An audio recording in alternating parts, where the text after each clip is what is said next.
मित्रांनो, घरोघरी मातीच्या चुली या मालिकेच्या नवीन लेटेस्ट एपिसोडमध्ये आपल्याला पुढे असं पाहायला मिळणार आहे की इकडे ऐश्वर्या सौमित्राची मनधरणी करत असते. तिला सांगत असते, आई आपण गणपती बसूयात. खरंच माझं चुकलं, मला सारंगची आठवण येईल, त्यामुळे मी गणपती बसवण्यासाठी नकार दिला होता. सारंगला गणपती फार आवडायचे आणि मलाही आता असं वाटते की आपण गणपती बसूयात, कारण आई तुमच्या खुशीसाठी मी काहीही करायला तयार आहे, असं ती सौमित्राला म्हणते.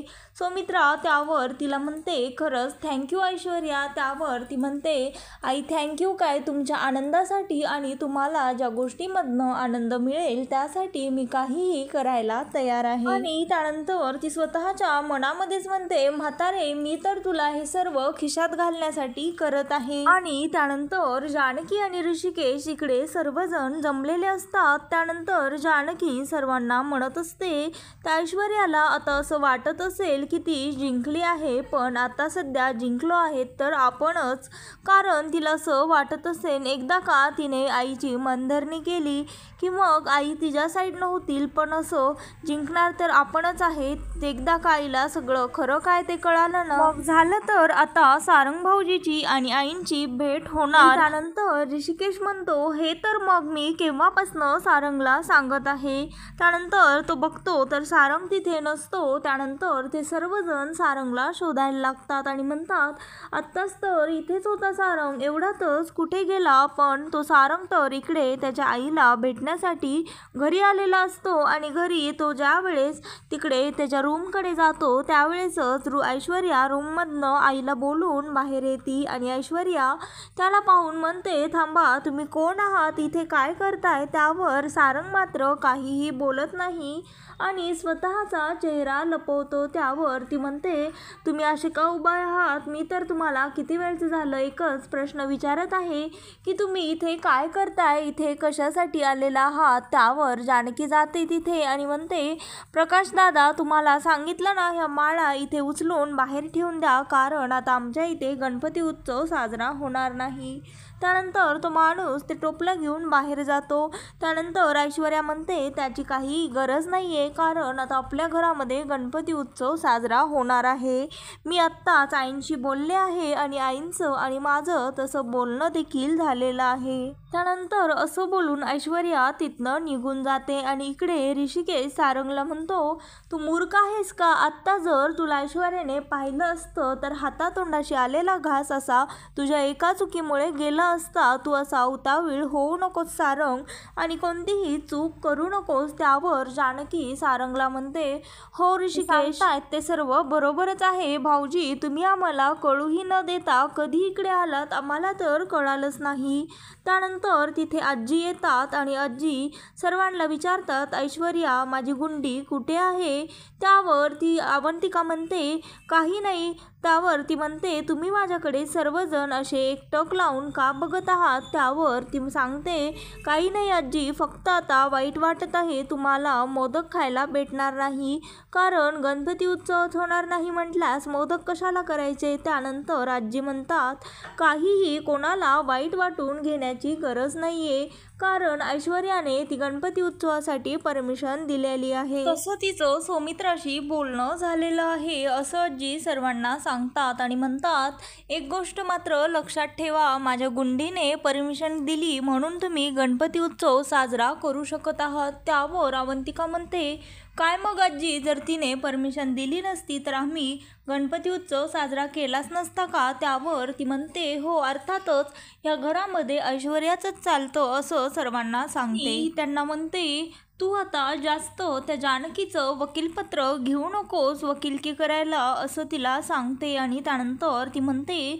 सौमित्रा कुठे आहे, मला तिच्याकडे, तिला जरा बोलायचं आहे, तिच्याकडे जायचं आहे. त्यावर ती जानकी सौमित्रा आईंच्या रूममध्ये जाण्यापासनं आजीला अडवते, कारण आतमध्ये सारंगचं आणि सौमित्रा आईचं बोलणं चालू असतं, असं त्या जानकीला वाटतं. आणि त्यानंतर अवंतिका त्यांना म्हणते, आजी तुम्ही तिकडे जाऊ नका, कारण आई तर रूममध्ये नाहीच आहेत, आई मंदिरामध्ये गेलेल्या आहेत. आणि जानकी सांगते, हो आजी, मी तुम्हाला सांगायचं विसरून गेले. आईने तुम्हाला देखील मंदिरामध्येच बोलवलेलं आहे. त्यानंतर त्या आजी तिथनं निघून मंदिरामध्ये जायला लागतात. त्यानंतर जानकी ऋषिकेशला आणि सर्वांना म्हणत असते, आता सारंग भाऊजींची आणि आईंची भेट होईल. आई सारंग भाऊजीला फोटोमध्ये नाही तर प्रत्यक्षात भेटतील असं म्हणून ती सर्वांना सांगते. आणि त्यानंतर ते सर्वजण इकडे त्या दोघांची वाट बघत बसलेले असतात. आणि त्यानंतर ते म्हणतात, किती वेळ झाला, आणखी कसा आला नाही सारंग आईंना भेटून, असं ती जानकी म्हणून काळजी करत असते. त्यावर ऋषिकेश तिला म्हणतो, जानकी तू काळजी करू नको, सारंग आईला भेटून इकडेच येत असेल. आई सारंग भाऊजीच्या बोलण्यावर विश्वास ठेवतील ना हो, असं ती ऋषिकेशला विचारत असते. त्यावर तो अवंतिकाचा नवरा सांगतो, वहिनी तू काळजी करू नको, मला खात्री आहे नक्कीच आई आपल्याला समजून घेईल. त्यावर ती म्हणते, पण सर्व खरं कळून देखील जर त्यांनी आपली साथ नाही दिली तर मग आपण काय करणार आहोत. त्यावर ऋषिकेश तिला सांगतो, तू जरा आता जास्तच विचार करत आहेस, तू जरा शांत राहा, सर्व काही आपल्या प्लॅनप्रमाणेच घडत आहे आणि पुढेही व्यवस्थितच होईल. त्यावर इकडे ती ऐश्वर्या खाली आलेली असते आणि त्यानंतर ती म्हणते, घरामध्ये आणखी देखील कोणी कसं दिसत नाहीये, सर्वजण कुठे गेले आहेत, असं स्वतःच्या मनाशीच ती विचार करते. त्यानंतर ती म्हणत असते, हे काहीतरी प्लॅन तर करत नाही आहेत ना माझ्या विरोधामध्ये, मला तर असंच वाटत आहे. आणि त्यानंतर इकडे तो सारंग त्याच्या आईच्या रूममधनं बाहेर आलेला असतो. त्यावेळेत त्याला ऐश्वर्या दिसते आणि त्यानंतर तो तिथनं जायला लागतो. तर ऐश्वर्या त्याला थांबवते आणि त्याला म्हणते, तुम्ही इथे का आलेला आहात, असं प्रश्न त्या सारंगला विचारत असते. त्यानंतर तो डाव्या बाजूला वळतो आणि त्यानंतर स्वतःचा चेहरा झाकून घेतो. तुम्ही खोलीमध्ये कसं काय शिरलात, तुम्ही कोण आहात, काय करत होतात तुम्ही, तुमचं इथे काय काम आहे, मी तर तुम्हाला जायला सांगितलं होतं ना, मग तुम्ही परत इथे कशासाठी आलेला आहात, असे प्रश्न ती त्या सारंगला विचारत असते. आणि त्याच्याजवळ जात असते. त्यावर ती ज्या दिशेने आली त्या दिशेने सारंग तोंड न फिरवता दुसरीकडे तोंड करतो. त्यावर ती म्हणते, तुम्ही इकडे तोंड करून का उभे आहात, तुम्हाला मी सांगितलं ना एकदा.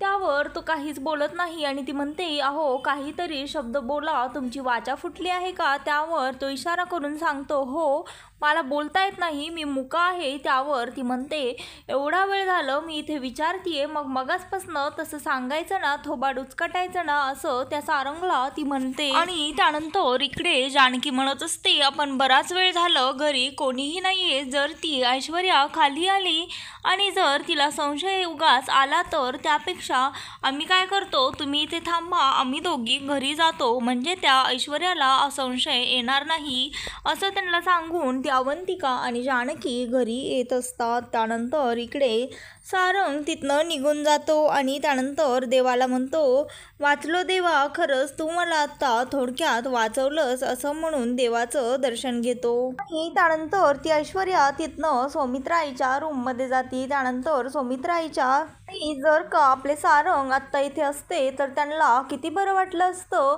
पण या घरातल्यांना मात्र माझी काहीच पडलेली नाही. त्यांनी तर माझ्यावर शित्ता मोहर्तबच केला आहे की मी फक्त वाईट बाई आहे आणि मी कधी चांगलं वागू शकत नाही. आता तुम्हीच बघा ना, आपल्या घरामध्ये मला 2-2 जावा आहेत, पण त्यांना मात्र माझी काहीच काळजी नाही की मी पोटुशी आहे, माझ्या पोटामध्ये बाळ आहे. कधी मला त्या जानकीने 4 गर्भसंस्कारच्या गोष्टीसुद्धा सांगितलेल्या नाही आहेत, असं सर्व कंप्लेंट ती त्या सौमित्राकडे करते. और ती म्हणते, खरंच आई, तुम्ही आणि आजी फक्त दोघीच माझा विचार करता, बाकीच्यांना तर माझी काहीच पडलेली नाहीये.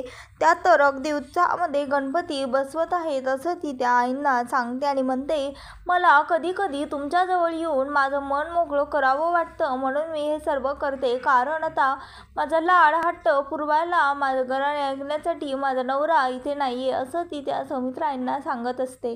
तर ती सौमित्रा म्हणते, नाही ग, माझ्या सारंगचा अंश तुझ्या पोटामध्ये वाढत आहे, मी तुझी नक्कीच काळजी घेईल, मी तुला काहीही होऊ देणार नाही, तुला एकटं पडू देणार नाही. त्यावर ती म्हणते, आई, खरंच तुमच्या तोंडून माझ्या बाळाची अशी काळजी ऐकल्यास मला फार बरं वाटतं. माझं मन कधी कधी मोकळं करण्यासाठी मी तुमच्याकडे येत असते, कारण इतर लोक तर माझ्याकडे लक्षही देत नाहीत, असं म्हणून ते जानकीला टोमणे मारत असते. तर त्यानंतर ती ऐश्वर्या सौमित्राला सांगत असते, आई आता मी खूप चुका केल्या आई म्हणून, पण मला आता चुका करायच्या नाही, कमी पडायचं नाही. मी एक बायको म्हणून कमी पडले, एक सून म्हणून देखील मी कमी पडले, पण आता नाही. त्यावर सौमित्रा म्हणते, बास ग आता जुन्या गोष्टी नको उगाचच उघडून काढू. तू आता चांगल्या गोष्टी बोलायला हव्यास, कारण त्याचा परिणाम देखील तुझ्या पोटातल्या बाळावर होत असतो. ऐश्वर्या तू काळजी करू नको, मी कायमच तुझ्या सोबत आहे, तुझ्या बाळाच्या सोबत आहे. अगदीच तुझ्या विरोधामध्ये कोणी कट जरी रचला ना तरी देखील खंबीरपणे मी तुझ्या पाठीमागे उभी राहील, असं तिला म्हणते. त्यानंतर ती ऐश्वर्या त्यांना थँक्यू म्हणून त्यांच्या गळ्यात पडून रडत असते. आणि त्यानंतर इकडे घरी ऐश्वर्याच्या तिकडे जानकी, ऋषिकेश आणि सर्वजण अवंतिका येऊन थांबलेले असतात आणि ते म्हणतात, नक्की हे सारंग भाऊजी कुठे गेलेले असतील असं म्हणतात. त्यावर ती जानकी ऋषिकेशला सांगते, हे नक्कीच आईच्या रूममध्ये असतील का? त्यावर तो म्हणतो, हो ते नक्कीच तिथे असू शकतो. त्यानंतर ती म्हणते, थांबा मी बघते. आणि तेवढ्यातच तिथे नाना येतात आणि नाना म्हणतात, काय रे किती वेळ झालं, मगाचपासनं मी तुम्हाला शोधत आहे पण कोणीही घरामध्ये नव्हतं, तुम्ही सर्वजण कुठे गेलेले होता? त्यावर तो म्हणतो, नाही नाना आम्ही तर इथेच होतो, तुम्ही बोला ना काय काम आहे? त्यावर नाना म्हणतात, काही नाही रे, तुम्ही हे सर्व आता डेकोरेशन हे करत आहात तर तुम्हाला साहजिकच आहे सारंगची हे सर्व करताना आठवण देखील येत असेल, असं नाना त्या सर्वांना म्हणतात. ते म्हणतात, पण सारंग नसताना देखील केवळ त्याला आनंद भेटावा, तो जो कुठे असेल तो हे सर्व बघत असेल, ते असं म्हणतात. आणि त्याच्यासाठी तुम्ही तो नसताना देखील हे सर्व करत आहात याचं मला कौतुक देखील वाटत आहे, असं नाना म्हणतात. त्यानंतर तेवढ्यातच तिथे सौमित्रा आई आणि ऐश्वर्या त्या रूममधनं बाहेर येतात. सौमित्रा आईला आणि ऐश्वर्याला रूममधनं बाहेर येताना पाहून जानकी आश्चर्याने थक्क होते. तिला वाटतं जर ह्या दोघी मध्ये होत्या तर मग सारंग भाऊजी कुठे आहेत आणि त्यांचं आईंशी बोलणं झालं की नाही, हे सर्व विचार तिच्या मनामध्ये येतात. ती म्हणते, काय रे झाली का रे सर्व तयारी? तुम्ही सर्वजण आमच्याकडे असे का बघत आहात? त्यानंतर ती जानकी म्हणते, नाही काही नाही आई. त्यावर सौमित्रा म्हणते, बरं आता आणखी एक गोष्ट, तुम्ही गणपतीची तयारी तर करतच आहात, पण ही सर्व तयारी करत असताना तुम्हाला ऐश्वर्याकडे देखील लक्ष द्यायला हवं. ती प्रेग्नेंट आहे, अशा अवस्थेमध्ये तुम्ही कोणीच तिच्याकडे लक्ष देत नाही आहात.